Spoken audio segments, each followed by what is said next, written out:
When I knew the divorce papers were coming, the life I was building disappeared. Not metaphorically, physically, emotionally, internally. I was so distressed I got in my car and drove all the way to Tampa. Not because I had a plan, but because I didn't know where to go or what to do. Staying still felt impossible. I didn't stay there. I came back the next day. Nothing was resolved. I was just carrying the weight in a different place. What followed wasn't recovery, it was survival. My emotional capacity collapsed. I wasn't falling apart loudly. I was flattened. Joy didn't register. Rest didn't restore me. My nervous system stayed in fight or flight, and people mistook that for strength. The isolation was quiet. No one announced they were leaving. They just stopped asking how I was. Conversations stayed surface level. I learned not to burden anyone because there wasn't anybody really to turn to. Financial pressure compounded everything. When your nervous system is ready in survival, money stops being a resource and starts becoming a threat. Every decision costs more. Every mistake echoes longer.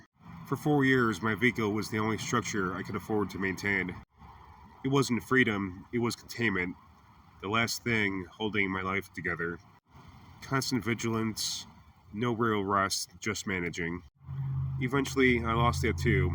Not because I stopped trying, but because everything collapsed faster than I could recover.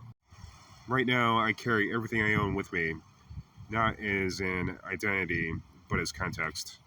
This is what prolonged trauma, isolation, and financial strain look like when they stack over time. There's another part that people don't often hear.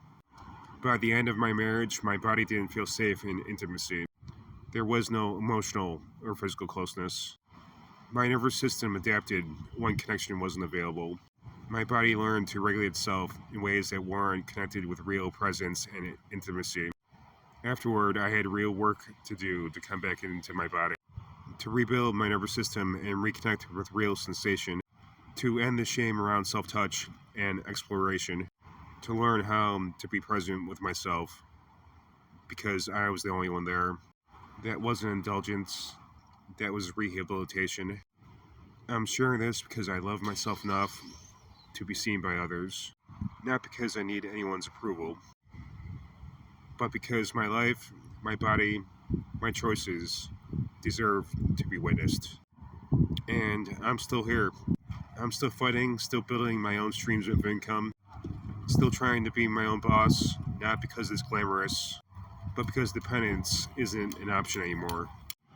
Part of how I'm rebuilding myself and my own streams of income is through Lilith's Demand, where I explore pleasure, touch, and creativity in a way that nurtures the body and nervous system. The link is in the description, bio, or comments for anyone that wants to go deeper with me. I take it one day at a time, not because I lack ambition, but because my nervous system is still learning what safety feels like. I'm not sharing this to be fixed.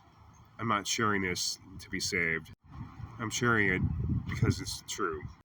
What people do with it is out of my control. But I'm still here and still choosing myself, even when no one is watching.